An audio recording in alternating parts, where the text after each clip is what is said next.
कुछ लोग मेरे अल्फाजों से मेरे दिल के अंदर झांकना चाहते हैं। बड़े नादान हैं साहब, किनारे पे बैठकर समंदर देखना चाहते हैं।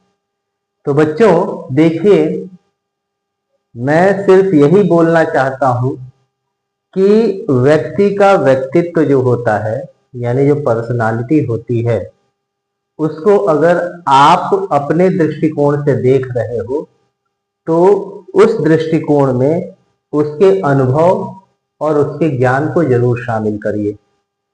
ठीक है, आप ये ध्यान रखिए कि ज्ञान से व्यक्ति शब्दों को समझता है और अनुभव से उसके अर्थ को समझता है। तो welcome to our channel RON academy of excellence. और हम फिर से आ गए हैं आपके सामने, आपके लिए नया वीडियो लेकर के, जिसमें हम आज फिर से अपने चैप्टर को, उसी चैप्टर को लेकर के चलेंगे। और उस चैप्टर में हमने जो पढ़ाई की थी, जो क्वेश्चन किए थे, उसके आगे के क्वेश्चन करेंगे। और हम आपसे अपील करेंगे कि अगर आप नए हैं तो प्लीज इस चैनल को सब्सक्राइब, लाइक, शेयर करें और बेल आइकॉन को प्रेस कर लें। ठीक है बच्चों, हम बहुत ही खुश हैं आपको लेकर के, क्योंकि आपका प्यार दुलार सब मिल रहा है, मुझे बहुत अच्छा लग रहा है। ऐसे ही बस बनाए रखिए, हम आगे बढ़ते रहेंगे, आपके साथ जुड़ते रहेंगे। ठीक है बच्चों, तो चलिए स्टार्ट करते हैं। हमने कल जो है एक्सरसाइज 7.2 के 2 क्वेश्चन कर लिए थे। आज हम एक्सरसाइज 7.2 के आगे के क्वेश्चन करेंगे। तो बच्चों आप बिल्कुल तैयार हो जाइए और मेरी अपील ध्यान रखिए कि आपसे मेरी बस इतनी ही उम्मीद है कि आप जब भी वीडियो स्टार्ट करें उसको अंत तक देखें। ठीक है, तो चलिए स्टार्ट करते हैं आज की video. Okay, now the question number 3, exercise 7.2 is to conduct sports day activities. देखिए बच्चों, ये क्वेश्चन थोड़ा लॉन्ग है, बोर्ड पे आया नहीं, इसलिए मैंने थोड़ा शॉर्ट में लिखा होगा, तो आपको क्वेश्चन बुक में भी अवेलेबल है, मिल जाएगा।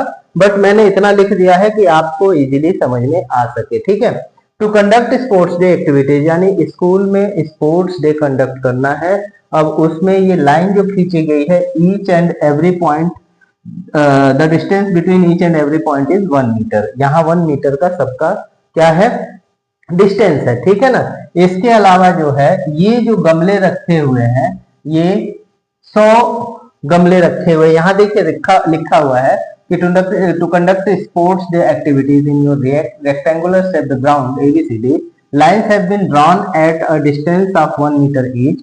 100 फ्लावर पॉट्स, एक मीटर के डिस्टेंस से 100 फ्लावर पॉट्स रखे हुए हैं, have been placed at a distance of 1 metre. ये एक फ्लावर पॉट यहाँ है, 2 3 4 ऐसे 100 फ्लावर पॉट्स रखे हुए हैं। ठीक है, ईच अलोंग AD की तरफ। Niharika runs 1/4 at a distance, तो 1/4 at a distance AD on the second line, यानी सेकेंड लाइन आपकी ये है और इसमें 1/4 यानी टोटल 100 डिस्टेंस है, तो 100 का 1/4 कितना हो जाएगा, यानी आपका हो जाएगा 25। तो आपका जो पॉइंट बनेगा 2 और 25 बनेगा। ठीक है, 2 और 25 बनेगा। ठीक है, अच्छा, अभी निहारिका रन्स आपका हो गया। इसके बाद प्रीत जो है ना 1/5 जो है ना 8th लाइन में वो चल रही है, तो 8th लाइन ये है 1/5, तो 8 तो ये रहेगा ही रहेगा एक्स एक्सिस का, लेकिन 100 का 1/5 कितना होगा, तो 1/5 हो जाएगा 20, तो ये हो जाएगा 2 पॉइंट्स आपके बन गए। इसके बाद आपको ये बताना है कि इन दोनों ने जो फ्लैग पोस्ट किया है, सपोज एक ने यहां पोस्ट किया और एक ने यहां पोस्ट किया, ठीक है, तो इन दोनों के बीच का डिस्टेंस क्या होगा, कितना डिस्टेंस है, वो आपको पता करना है। इसके अलावा रेशमा आ गई हैं, उन्होंने इनके ठीक हाफ वे में एक फ्लैग लगा दिया है। इन्होंने ब्लू फ्लैग लगाया है और इन्होंने रेड फ्लैग लगाया है। सॉरी, इन्होंने क्या किया है, इन्होंने जो है ना, निहारिका ने ग्रीन फ्लैग लगाया है। सॉरी, ये ग्रीन फ्लैग वाली है और ये रेड फ्लैग वाले, और बीच में आकर के इन्होंने ब्लू फ्लैग लगा दिया। तो ये एग्जैक्टली कहां पर होगा ये आपको बताना है।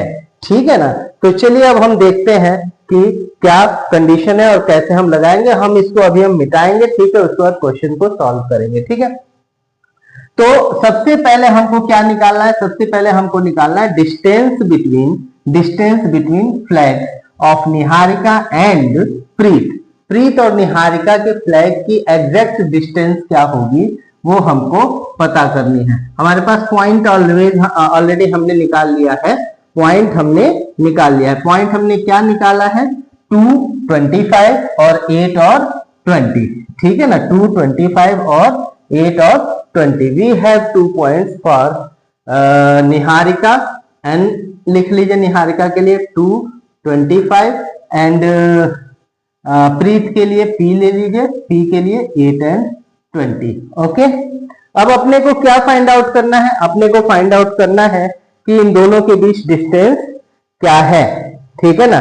तो डिस्टेंस हम निकालेंगे किससे, सबसे पहले डिस्टेंस बिटवीन बोथ फ्लैग्स की बात करें तो डिस्टेंस फार्मूला लगा दीजिए, x1 y1 x2 y2। तो क्या हो जाएगा, आपको यहां से मान लो ये NP निकालना है, तो NP बराबर क्या हो जाएगा, अंडर रूट 8 - 2 का स्क्वायर प्लस 20 - 25 का स्क्वायर।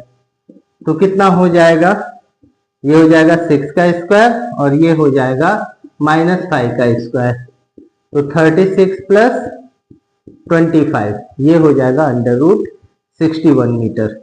ये आ जाएगा दोनों फ्लैग के बीच का डिस्टेंस। बट सेकंड हमको क्या बोल रहा है कि रेशमा की पोजीशन क्या होगी। तो एग्जैक्ट पोजीशन ऑफ रेशमाज फ्लैग क्या होगा, एग्जैक्ट पोजीशन ऑफ रेशमाज फ्लैग है ना।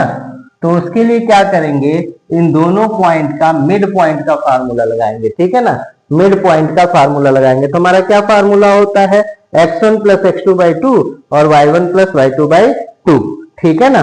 तो x1 + x2/2 और y1 + y2/2, तो x1 + x2/2 तो 2 + 8/2 और 20 + 25/2 ये आ जाएगा। तो आपका क्या हो जाएगा, 10/2 5 और ये 22.5। अब यहाँ पे अगर हम इससे ऊपर देखें तो कितने डिस्टेंस पे ये है, तो यहाँ पे आपको मिलेगा 5 और 22.5। तो फ्लैग कहाँ पे पोजीशन है, y एक्सिस वाला डिस्टेंस लेंगे। तो flag exactly posted on the height of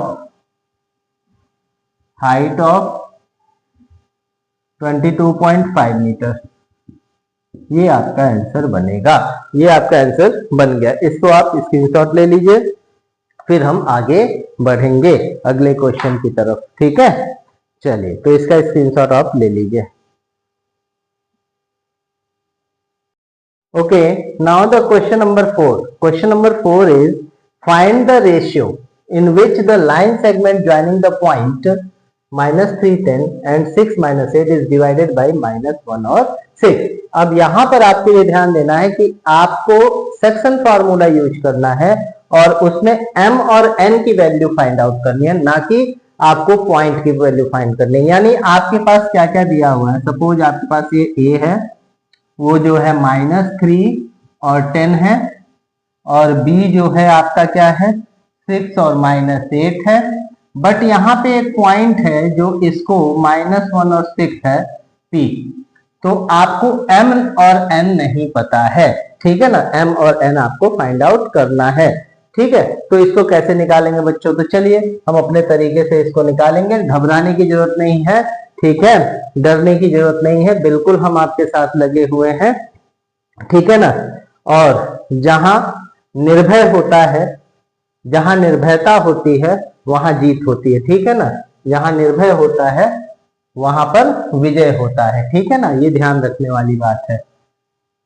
चलो, तो सबसे पहले सेक्शन फार्मूला क्या होता है, mx2 यानी pxy बराबर क्या होता है, mx2 + nx1 upon m + n और my2 + ny1 upon m + n।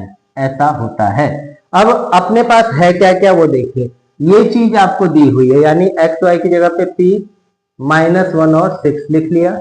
m आपको पता नहीं है, लेकिन x2 आपका 6 है, प्लस n नहीं पता है, x1 आपका -3 है और m प्लस n हो गया। ठीक है, m आपको नहीं पता है, y2 आपका क्या है, -8 है और प्लस n नहीं पता है, y1 आपका 10 है अपॉन m प्लस n है। ओके, इतना आपके पास हो गया। चलिए अब -1 और 6 is equal to 6m -3n upon m plus n, है ना। और यहाँ पे -8m plus 10n upon m plus n। अब बच्चों यहां पर आपको ये देखना है कि आप दोनों को लेकर के सॉल्व करेंगे तो भी m और n की वैल्यू सेम मिलेगी, लेकिन आप एक से ही सॉल्व करेंगे तो आपको आंसर मिल जाएगा। तो हम इतने को, ये हमारा x कोऑर्डिनेट है तो इसके x कोऑर्डिनेट के बराबर रख देंगे। तो 6m -3n upon m plus n बराबर हम क्या रख देंगे, -1। इस पूरे को इधर करेंगे तो 6m -3n बराबर माइनस ये हो जाएगा m प्लस n, यानी 6m -3n बराबर -m माइनस n। m को एक तरफ, n को एक तरफ कर लीजिए, यानी 6m प्लस m बराबर -n प्लस 3n हो जाएगा, यानी 7m is equal to 2n। n को m के नीचे लाइए और 7 को उसको, तो m upon n is equal to 2/7 आपको मिलेगा, यानी m/n आपका जो होगा वो 2:7 होगा। ये आपका बिंगो हो जाएगा, आंसर हो जाएगा। आप इसका स्क्रीनशॉट ले लीजिए। अगर इसमें कहीं कोई डाउट है तो आप मुझे कमेंट कर दीजिएगा प्यारा सा छोटू सा, ताकि हम आपको उससे आगे एक वीडियो बना करके दे सकें।